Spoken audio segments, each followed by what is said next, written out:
We've got the Catfish Season 6 remix, and we've got the Redneck Romeo on our hands. Let's talk about it after the jump. The destination for TV superfan discussion, AfterBuzz TV. And now, let the buzz begin.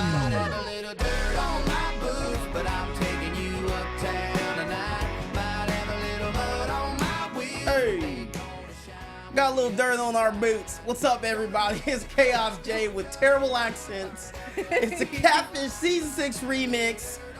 You already know, Chaos J on Twitter, Chaos_Oceans31 on Instagram. We're back. We're talking Kelsey. We're talking Brandon. We're talking Redneck Romeo. The real OG, Olivia, is out. She's jet setting across the world. In her place, I've got the lovely Hey, it's Constance. Dunn 101. Dunn. Yeah, hey, how you doing? Nice to be here tonight. A little story to warm the cockles of our heart. OG Catfish host in the building. So we're gonna take it down to the countryside. I can't help it. I know. The engineer hates this accent. This is so terrible. But I can't help myself because I got a little dirt on my boots today and I want to talk about it. Okay, so this episode is one of the rarities of Catfish because we don't see this all the time. I'm not gonna spoil it if you haven't already watched, but we're gonna talk about Kelsey and Brandon. Kelsey's 26. Yes. She's in New Braunfels, Texas. There's always, no matter anytime I hear someone talk about Texas, there's always some random city or town I have never heard of. Have you not heard of New Braunfels? I've never heard of New Braunfels. Oddly enough, I had. Yeah, no, it's news to me. So we've got Kelsey, who's 26, very attractive. Yeah. She's got an 8-year-old son, Lane, and then we've got Brandon, who's 31. He's a decent looking guy. He's got that whole rugged look thing. Right. And he's from Missouri, Bradleyville, Missouri to be exact. They've been talking for 3 years. Okay, I'm talking for 3 years. Yes. They've never done video. Right. At least they've talked on the phone. I guess you kind of get some credit, but they've never done video and they had never met up until Catfish intervened. What do? They text. They text. What happens when there's some kind of apocalyptic event that shuts down all of our electricity and just obliterates our infrastructure and we have to go back to, Talking and stuff. talking. Just regular. Just, hey, what's up? How are you doing? Would you like to go and get a drink from the well? Isn't it weird, though, when you have followed someone, let's just say on Instagram, and then you meet them in real life? Isn't it odd? There's like a funny bump, even if it's not romantic. Isn't it weird? It just a little bit. Or here's one for you. When you follow different people, whether it be Twitter or Instagram, and you see them in person. Now, you don't acknowledge them, they don't acknowledge you, but you see them in person, and because you feel like you've got some kind of a connection, like you want to say something, but then you stop yourself, or at least some people, and you're like, oh, wait, hold on, wait. I don't really know them. I'm very familiar with them because I've seen their pictures and I've seen, I've got an inside peek at their life. But it's very weird because I've done that before, like with just girls or something, and then I will see them at an event and I'll be like, Then I'm like, weirdo, go up and say hi, and then you do, and it's like you're used to seeing them up close and personal with their feed and pictures, and you know that it was like their dad's birthday last week, but then you're just like, hi. Right. And then it's very awkward, and then you don't want to come off creepy and be like, yeah, I follow you. And how's your dad doing? Yeah, you guys look like you had a great time at that party. Yeah. Because it is very awkward, but at the same time, it shouldn't be because they're sharing that information. So you should be able to say, oh, hey, man, y'all was turned up at that party. Right. I wish I could have been there. How you been? You should be able to just have that.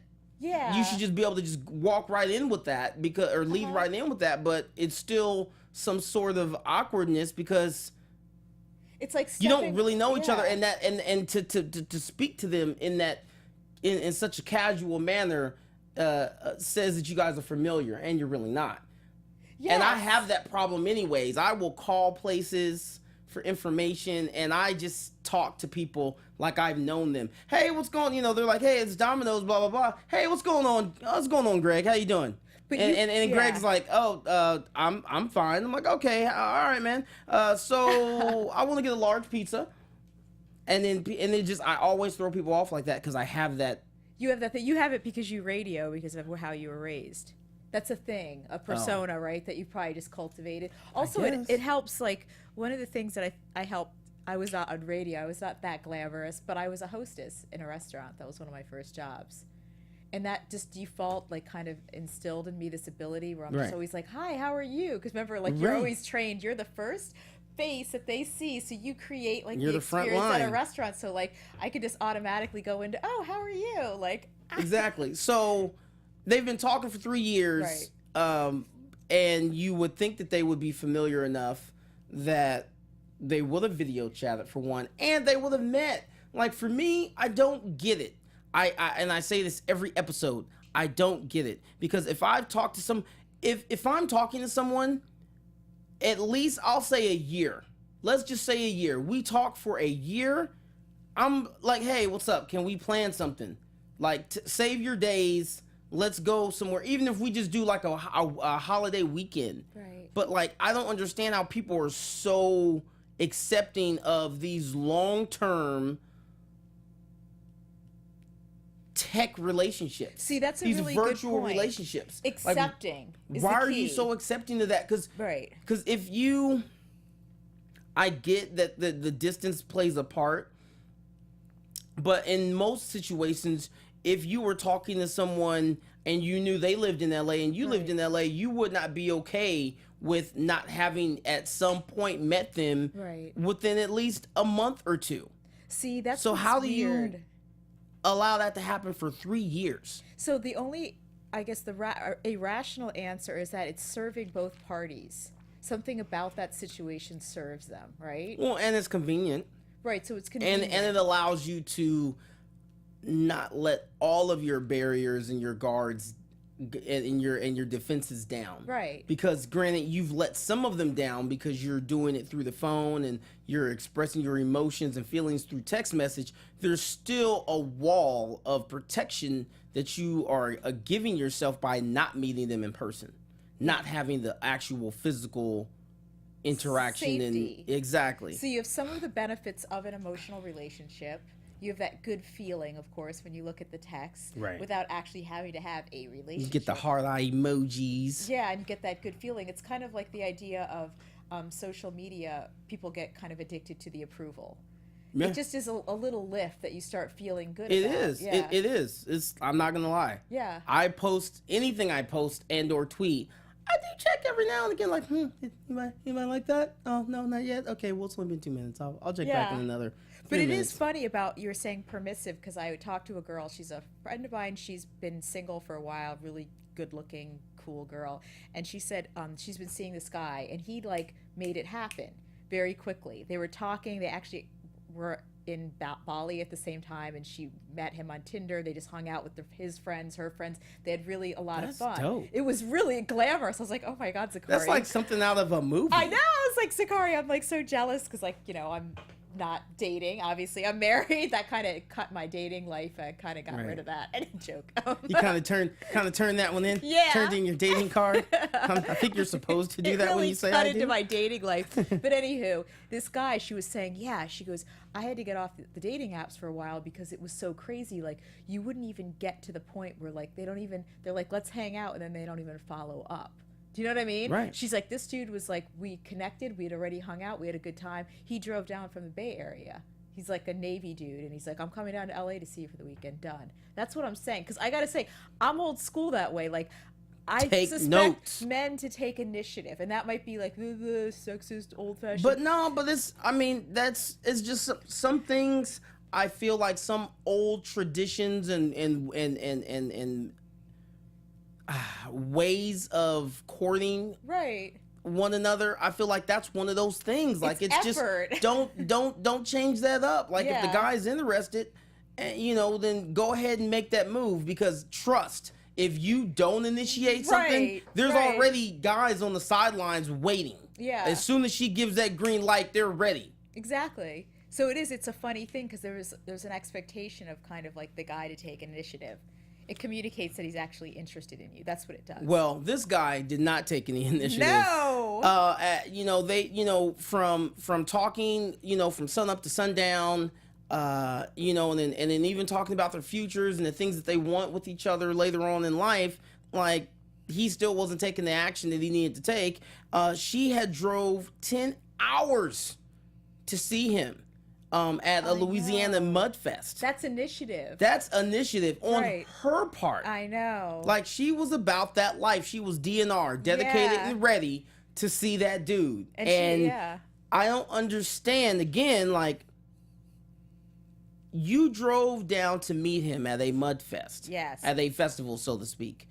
And you were there for several days, Wednesday to Friday. Yes. And I get it, it's awkward, but at that point, she made the effort. So then all you have to do, you're already planning to go, make the effort to take a day or two extra off to go meet her. So when that didn't happen, and why didn't it happen? Because he was having truck problems. Right, the truck.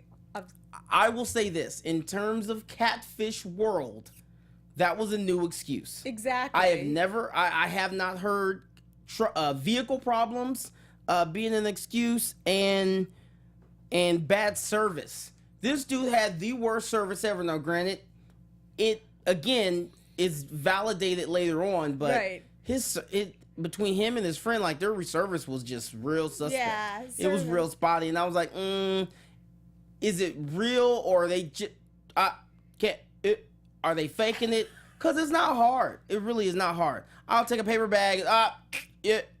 Yeah. I can't. Yeah, man. So,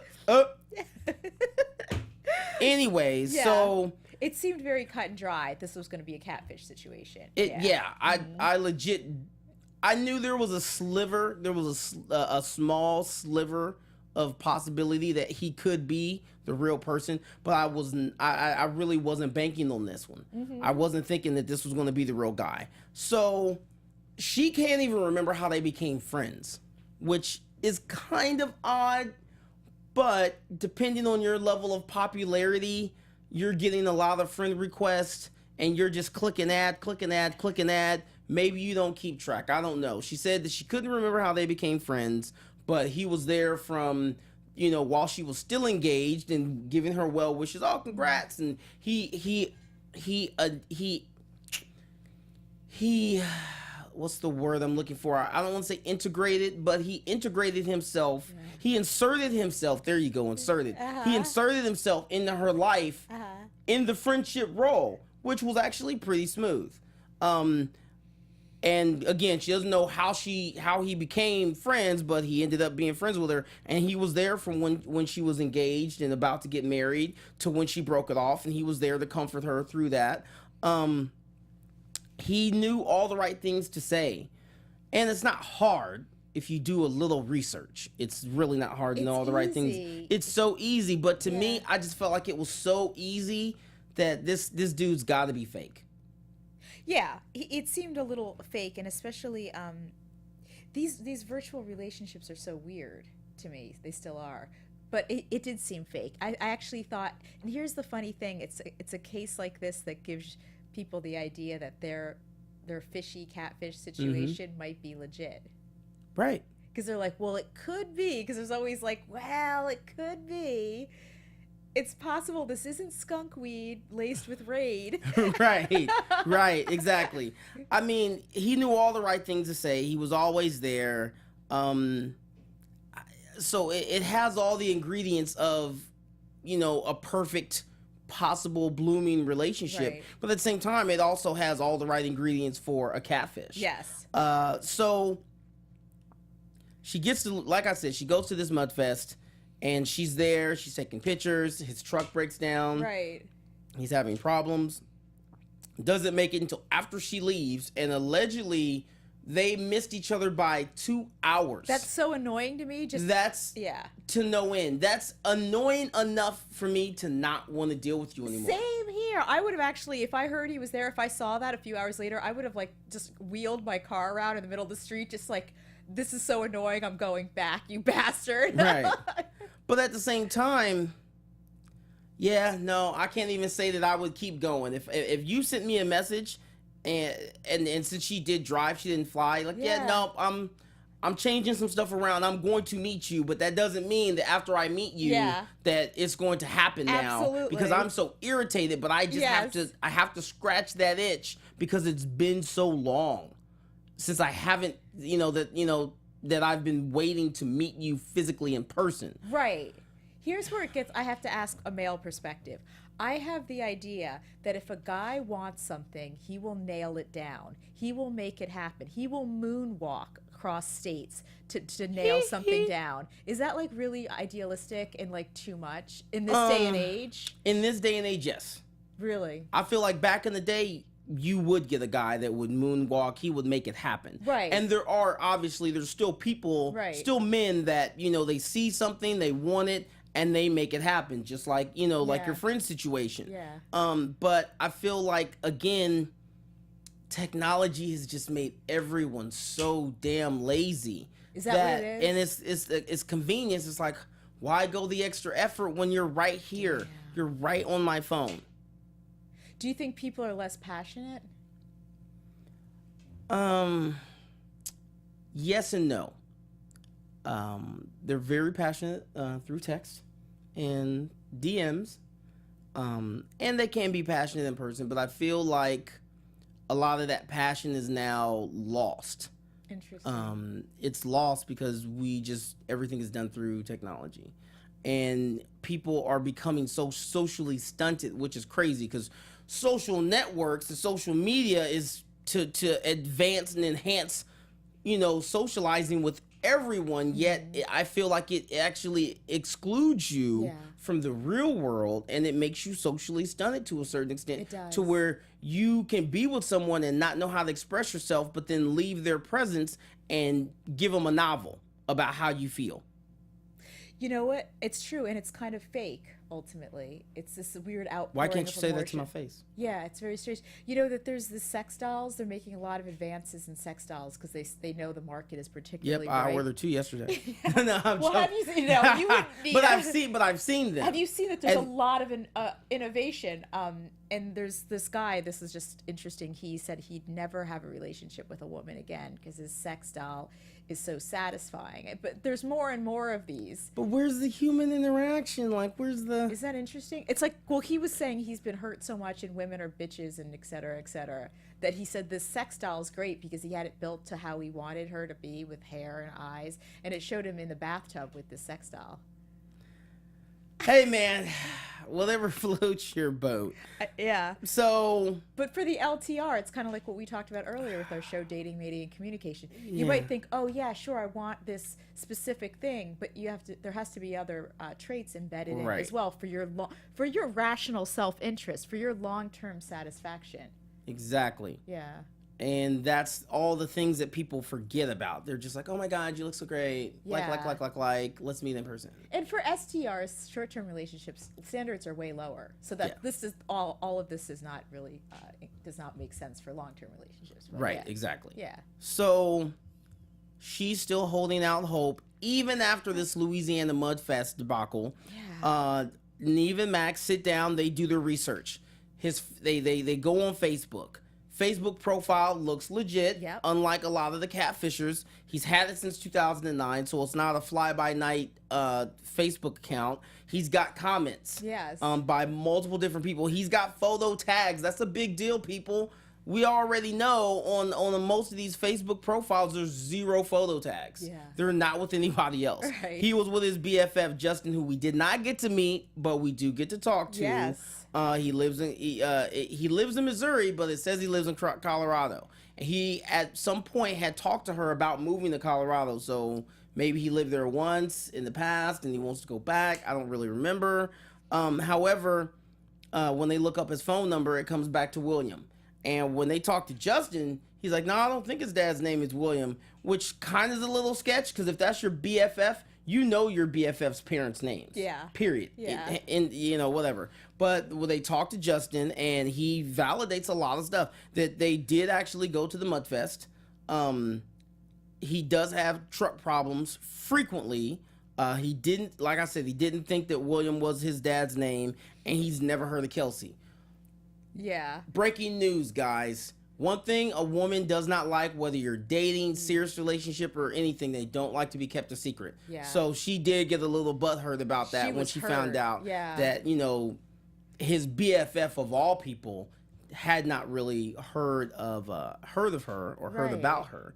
However, you know, we'll later hear that, you know, he likes to keep things close to the chest and whatever. And the rationale from a female perspective on why women want their guys or men that are interested in them to talk about, the idea is that the man would be ostensibly so excited about this girl, right, and already want to show her off a little bit, right? So that's what a woman is doing when she meets a guy that she's excited about. Oh yes, she's on all the girls horn. Yeah, like, oh my god, so there's this guy. She's daydreaming about their future, even if he's not. Yeah. So tell me, what did you think when they talked to Justin and he's validating this stuff, but then we have the whole phone situation and Nev asking about, you know, his friend's relationship status, and the signal gets spotty. What'd you think about that? Oh my god, I thought that was like a fake. But there was something a little authentic about Justin, the friend. Okay. Yeah, so I thought that all of a sudden there'd be a chance in heck for these two crazy kids,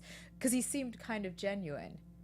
And legit. Right. Although I can't lie, Justin was super sus in my book. Was he? Like, this dude is suspicious. Yeah. Like, I kind of low-key felt like, maybe it was Justin, but, you know, maybe Justin didn't look as good as, because they never showed Justin, or at least I never saw those pictures. So maybe Justin was like the chubby friend, and he didn't look as good as, you know, as Brandon. Yes, and it was kind of cute the way that Kelsie talked about Brandon and his smile. There's something about right. Have you ever had that with somebody? Like, you just, there's like one of their little features on their face that you just go crazy for? Yeah. Is that more of a woman thing? I think it's more of a woman thing, but no, it can be a guy thing. There can be little things. It doesn't even necessarily have to be their face. It can be, you know, something else. Their big, luscious booty. Yeah, or, you know, or a dimple, or, you know, a birthmark or something. It could be something. Right. I mean, everybody has their own little it's nice, isn't it? That they like. Yeah. So the big question is, you know, after we hear from Justin, is what's the holdup? Right. What's taking so long, bro? Like, how come you have not made this happen? Right. And of course, Nev and company, they're just like, yeah, this is absolutely a total catfish situation. Because it screams catfish, minus the Facebook profile that checked out. Everything else screams catfish. Right, even Max said this is 100% not the guy. It's not going to be the dude. She needed to put money on that one. So they take all this information to her. She's, you know, she is a little upset, but she's still holding out hope. Yeah. And, you know, she's like, okay, well, I'm still down to do this. I really want to meet this guy. I'm a single mom. I don't have time to waste. Yeah. Which makes sense. Yeah. She doesn't have time to waste. So Nev calls Brandon. And that phone call, even the phone call, went a little different from what we're used to on Catfish. Right. Because in most situations, there's still some reluctance, some hesitation to meet up. And he didn't really have that. He did admit, you know, this whole thing freaks me out a little bit. I know. And I can see that. I mean, you know, to get involved with someone on a serious level that has a child, like once you know, that child, one, is a package deal, so you have to take the child with that person. But then you, by default, become a potential step parent in this situation. Yeah. If it's going to be an LTR, right, you're going to end up becoming low-key step parent. Is that become easier, do you think, over time, because it's more common? I think, yes, because it's more common. Yeah. You know, because 10 years back, it was not common. Right. So, you know, nobody would entertain, like, it was like, unless you really like that person, you didn't have to really entertain the idea of even courting someone with a kid. Now there's a lot of people that aren't in serious relationships and they have kids. Yeah. So he doesn't say I'm busy, which I was expecting. You know, I just have so much stuff going on right now. Yeah. We always hear that. I have to microwave some popcorn. Right. I've got to go turn off this light switch. Can't meet up with you guys. But we didn't get that this time. He's definitely down to meet. He's actually really excited. And his enthusiasm is infectious because Nev comes back And he can't even maintain the poker face. He's excited too. He is excited. He's funny when he was having the conversation. Yeah. He's so used to having these conversations with potential catfish and it people. Going south. Exactly, that he is able to couch things very well, because he's like, yeah, so we're wondering if maybe there's somebody else in the picture that you forgot to tell us about. Right, exactly. He has to try to coax out the truth from people. And Brandon said no, there's nobody else. Yeah. He legitimately has truck problems. Which, again, they go to Bradleyville. Oh, Branson? Yeah. Branson. That was cool. Branson. They go to Branson, Branson, Missouri, to meet Brandon. They get there, and he says, got truck problems. I know. What went through your mind when he said that? Quitter talk, QT in action right there. At that point, for me, that was my confirmation. Like, okay, it's... Yeah, so done. He's not... Yeah, not only is he done... Yeah. Because now this is the second time I've made a trip... Yeah. To meet you, and you stood me up. Yeah. But now I'm just like, you're not even the real dude. Like, yeah. Okay. There is no Brandon. There is no Brandon. And not only that, yeah, it is weird. At least, because... this kind of apathetic, kind of just... Yeah, because he legit just was... You're just like, okay, but we're here... We have methods and means to come meet you and or pick you up or give you a ride. Like, yo, you can meet with her and then we'll take you to work. Yes, Nev was funny. He's like, we have working vehicles. Like they served everything on the platter to this man. And he's like, nah, I mean, like I'm freaking out right now and I've just got to deal with this. And I'm like, what the, like, is this MF or serious right now? I know. And Nev was funny. He goes, a truck is not an excuse. It's not. It's not. So again, like I said, and then as they're getting ready to kind of grill him some more, spotty service again. I can't. You. Yeah. I'm just like, oh my god, like seriously. Yeah. So at this point, I am 100% certain this dude's catfish. He's gotta be. Or just seriously lame. Like.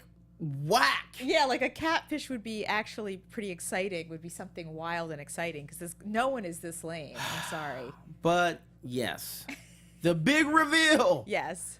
He is just that lame. So he calls them back. First he texts them, and then he calls them back and says, I got a vehicle. Let's meet up. Route 76 or something like that. Yeah. End of the road. Which sounds super sketch. Right, super sketch. Extra sketch. But they're like, okay, whatever, man. Let's get this thing going.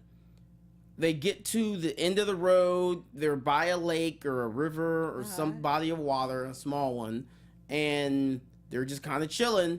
This dude rolls up on an ATV with a helmet on. So again, I'm still thinking, it's not the dude. It's somebody else.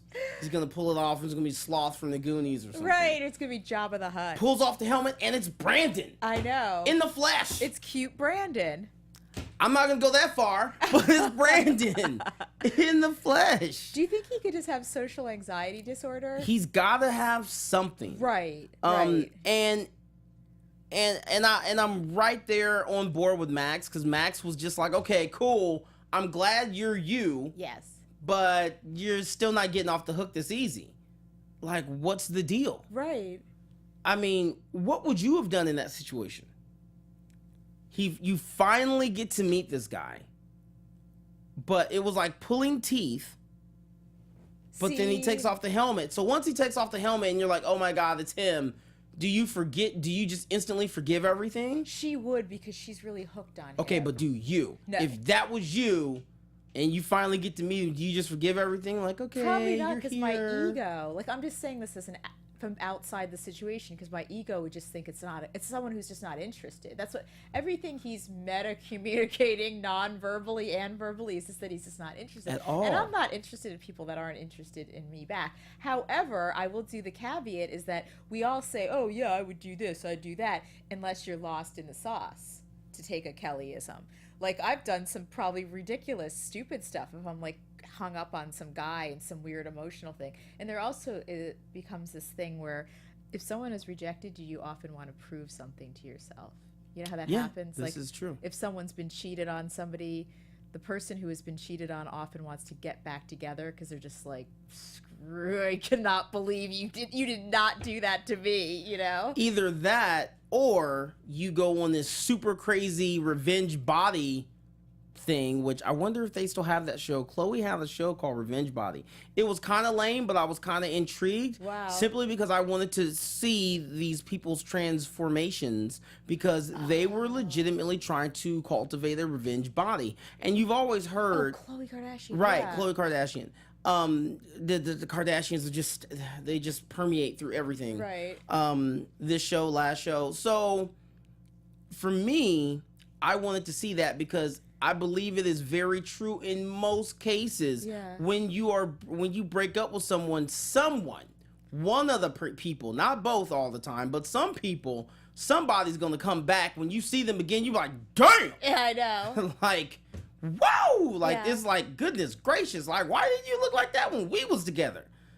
From one or the other side. I know for me personally, in all my previous relationships, when I have either gotten my heart broke or it didn't work out, like I instantly have, I start thinking of like a montage of myself in the gym, working out, getting fit, shopping for new clothes, new Yeah. hairstyle. Call me Yeah. corny, but I have this montage. It plays out like, yeah, and like I've got all this hot, cool, Eye of the Tiger playing in the background as I go to the gym that next day, because I'm like, yeah, like I'm gonna get that 12 pack. Yeah. She's gonna see me and wish she never left. Yeah, I should be crying. Anyways, so Max isn't letting this guy off easy. He's not gonna let him off the hook. But I mean, he doesn't really. He just sticks to his story. He sticks to his guns. He does have truck problems. He didn't volunteer to go down and meet her because he's broke as hell. Right. Max was asking, well, you were supposed to go see her because she drove 10 hours to see you and you bailed, basically. He And bailed multiple times. he just said it had to do with it was such a weird catfish because he seemed legit interested in her, but he was so like lax. There's not even a word for the level of lackadaisicalness Right. from him was just astounding. Right. Like, And I don't even know if that's a word, lackadaisicalness. I'm pretty sure it's not. But he was very is. lackadaisical. Yeah. Just overall, like he didn't have that drive Right. to really put forth the effort to meet her. Right. And Kelsie was not bad looking. I know, this is where it gets weird. And by the way, like blasé, he was so blasé. He's very. I've had more passion over like getting a big grab of Doritos spicy nacho. I've been. Wait, what did you just say? Like I've had more passion and interest in going and getting. I have been spicy, passionate. of Doritos. The passion I had on Monday? The passion I had on Monday when my my boss brought in donuts was crazy. Yeah. Like if you'd have saw me, you'd have been like, wow, he's such a fat guy. He's such a fat ass. Because I literally danced. Like, here's this backstory real quick. I love donuts, obviously. And I often bring donuts to where when I want a donut, I just buy a dozen and I bring it to work. Oh, great. And everybody enjoys it on my team. Everybody enjoys it. But I finally got to the point where I'm like, you know what? I'm tired of buying donuts. Nobody else wants to buy donuts. So I'm not buying any more donuts. Yeah. So I've made this complaint vocal, and my boss heard it. And the last few times I've tried to get someone to go in on donuts with me, nobody takes. So on Monday, he's like, oh, I'll be right back. And he comes back with this big box of donuts. I'm like, ah! And when he walked in with that pink box, I promise you, I got up, I danced, I was kicking in the air, punching. I was doing all of this. I was so excited. I was so passionate. That was over some donuts, y'all. Yeah. This chick was not bad looking in the slightest. Really cute. Why would you not be trying to just get all up on that Yeah. and see her and hang out and seal the deal in terms of like, you know, is this going to work out or not and be an actual relationship? Yeah. I did not understand that, and for me, I still felt like something was off, and I was waiting. I was expecting to get some twist at the end, saying this dude was married or he was separated, but he had this estranged wife and kids, or this crazy girlfriend in the wings or something. I was waiting for it, and we did not get it. Yeah. So I guess that's a good thing. That is a good thing. We get to the follow-up. I mean, they close out that initial meeting, unlike other catfishes. I mean, you know, they finally embraced. She finally got to give him a kiss. And then, you know, he took her riding, you know, for a ride on the ATV. Yeah. And they rode and sat down. He had a blanket, so it seemed like he was kind of prepared. Yeah. He also had brought another helmet, a second helmet. So he was anticipating taking her out for a spin on and going mudding or whatever you want to call it. He seemed interested too when he saw He her. did. It was like, yeah, but it was like she had to get there first and get in front of him for him to be like, all right, cool, I'll put in some effort. Either way, they had a very happy ending for their first initial meeting. Yeah. Max and Nev drive off, and when we get to the follow-up 2 months later, they're still in contact. They're still very much, you know, into each other and involved. Yeah. She spent Easter with him for his family. And he has a couple days off coming up. And he's getting ready to go and see her. So hopefully that actually happens. Here's another issue that I had real quick. From beginning of them talking, seriously at least, to present day, this dude has talked about his truck problems. I get it. Some people have a vehicle and, you know, some situations it's like, okay, just fix it. But at what point do you say, hey, you know what? Maybe it's time I get a new fucking truck. Right. Get a new truck, bro. Like the money you're spending, if you're really having all these, I still don't know if I believe that he's having this many truck issues, but all the money you're spending on this truck, like you could have just, that's a down payment. That's a monthly payment. Get a new truck. Exactly. And you can get like pre-owned trucks. You're a grown man, bro. Yeah. Get a new truck. That vehicular structure problem was... That cannot be your crutch. I know. See, a truck is not an excuse. It really that's isn't. That's going to be my motivational quote. I'm going to make a truck is not an excuse. Exactly. We should definitely make a meme for that. A truck is not an excuse, and neither is bad cell phone service. Change your carrier. Yeah. Like, it's the 21st century. His smile reaches out and grabs her heart. So hopefully it'll work out. But we did mention this when we were watching it, and I think you brought it up. You said, I wonder, we were thinking that why would someone put up with that? Who seems to have the mate value of good old Kelsie. Cute girl, has a job, seems to be responsible girl. There's guys around, so it's just interesting that she would put up with that for so long. Exactly. But then again, I feel like when you have we see it time and time again, there's always some kind of self-esteem issues, there's confidence issues. Okay. And there's a feeling of, am I worthy? Like, maybe she doesn't feel like she's worthy of that. So then she goes online because maybe it's like, you don't have to put yourself out there as much. And do you believe in luck in relationships? Do you believe that there can be somebody who's good looking and emotionally stable and have a lot to offer that just doesn't meet somebody, even though they try? Do you believe that someone could just have bad luck? Kind of, but I feel like there's got to be something. There's always something off. Okay. That can possibly be improved upon to fix that situation. Okay. But I mean, yeah, definitely. Have you known like a guy though, like a friend of yours who's like a good-looking, decent guy that just never goes out with girls and never meets girls? You haven't had that. Nah. Okay. All right. Nah. Interesting. Not at all. Okay. Any guy friend that I've had that after a certain amount of time, he's a decent-looking dude and he hasn't really met or hooked up with females, I'm like, okay, maybe you play for the other team. Yeah. And that's okay. Yeah. But yeah, you're just a banging looking dude and you're in shape, you got a great job, your personality's on point, and you're just not closing nothing. Nah, something's. Now, what do you think about women that don't tend to get the best guys, like the best mate value, like good-looking women that are always bringing in dudes that are subpar, like creepy dudes or mean dudes or dudes that they have to carry financially. Have you had like experience? Yes, and Good-looking women. It goes back to there's something internal, like there's something not necessarily internal, but there's something emotionally not 100%. Right. Somewhere, within their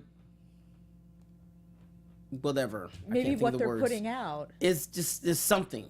Right. Whether it's an issue from childhood that carried over into their adulthood, right, or something, a bad relationship that just kind of scarred them, or something. There's something that's always not 100% right when you keep going for the same people that aren't good for you. I know. I was thinking, you know what? Because there's guys that go for women that, they give them that hero complex that aren't good for them. It always ends up bad. Very common. But it's, it's like, but I'm going to save her and fix her and make things better. Right. And it ends up bad because...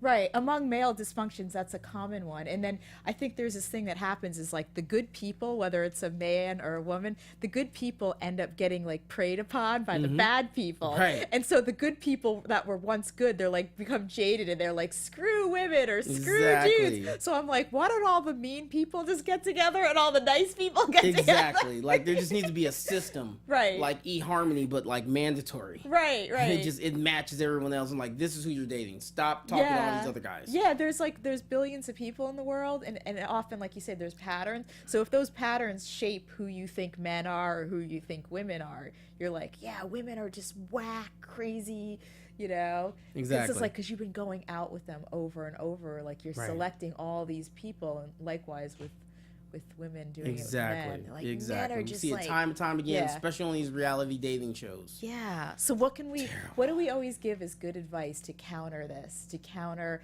patterns, bad patterns, and to counter getting out of our head about who we think we are, if that's a low position, a low perception of ourselves? I would say take the time to identify the things that are great, that you think are great about you, and then take and look at all the things that you don't like about all your past relationships. Yes. And then try to find that trend and say, okay, I'm going to go the complete opposite. Even if it's outside of your comfort zone, go the complete opposite of what you've done and what you've dated and see how that works. Exactly. You might be pleasantly surprised. Yeah, I think the best thing is like you see this in business, like it's basically analysis. You look at the past, and it's hard to be dispassionate about your past. Put it on a piece of paper at your major relationships. What do they have in common? It's so fascinating. I did it recently, and I was like, holy shnikes. It's mind-blowing. It is mind-bending, and it's so exciting to learn about yourself in that way and kind of take control of your destiny and not feel like these are just the people that come into my world. There's a reason that this orbit is happening, and you can change it. There's a reason for a season. Yeah. Switch it up. Yes. And ladies and gentlemen, that concludes the season 6 remix episode, Kelsey and Brandon of Catfish. We appreciate you tuning in. Constance, I appreciate you joining me and not letting me fly solo dolo. Yeah. Shout out to Olivia. Hope you're having fun. You guys already know Chaos J, Twitter, Chaos_Oceans31 on Instagram. Hit us up on the comments. Tell us what you thought. Yeah. Let's talk about the next one. The next show is going to be a doozy, as they always are with Catfish. Yeah. And where can they find you? Oh, you can always find me Instagram, Twitter at Constance Dunn. Thank you so much, Chaos, for having me come here. And of course, even though you would have been great as Marty, the one-man party. Marty! All right, guys. See you next week. Have a good one. From executive producers Maria Menounos, Kevin Undergaro, Phil Svitek, and the entire AfterBuzz TV staff, we would like to thank you for listening to the AfterBuzz TV network.